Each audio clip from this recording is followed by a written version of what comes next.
Brown sugar ও মাদকজাতীয় দ্রব্য বিক্রয়ের বিরুদ্ধে প্রতিবাদ মিছিল করল টাকাগাছ দর্জিপাড়া।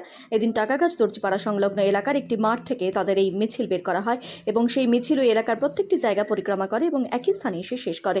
এই বিষয়ে এদিন এখানে আন্দোলনকারীরা জানান, দীর্ঘদিন যাবত ওই এলাকায় ব্রাউন সুগার এবং মাদকদ্রব্য বিক্রি হয়, যা থেকে সমস্যার সাধারণ মানুষ এবং ছোট ছোট বাচ্চারা। তাই এই ব্রাউন সুগার এবং মাদকদ্রব্য জিনিস বিক্রির বিরুদ্ধে আজ তাদের এই আন্দোলন। এই বিষয়ের দিনে এখানে আন্দোলনকারীরা কি জানিয়েছেন তা শুনে নেব বিস্তারিত। ছোট বাচ্চা 7 বছর 15 বছর 16 বছরের বাচ্চাদেরকে ডাক দিয়ে নিয়ে যায়, নেশা খাওয়ায়, সারাদিন নেশা খায়, এটা পড়ে থাকে, মা বাবার বিরুদ্ধে চাপলে ঘর দরজা ভাঙে। তাই এটা আমরা চাই বন্ধ হোক, বন্ধ করার জন্য। এই যদি বন্ধ না করে তাহলে তো আরো তো বাচ্চাগুলো বড় হতেছে, তারাও তো খারাপ হয়ে যাবে। এই জন্য আমরা মিছিল করতেছি যে আমরা চাই যে এটা আমাদের বন্ধ হোক।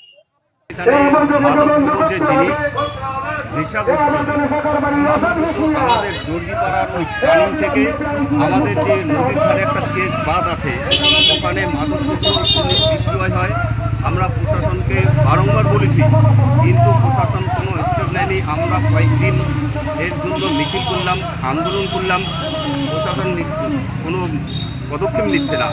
এরপরে আমরা যদি দেখি যে এরকম মাদকযুক্ত জিনিস কোনো কেউ বিক্রি করে, তখন আমরা নিজেরাই ধরে প্রশাসনের হাতে তুলিয়ে দেবো।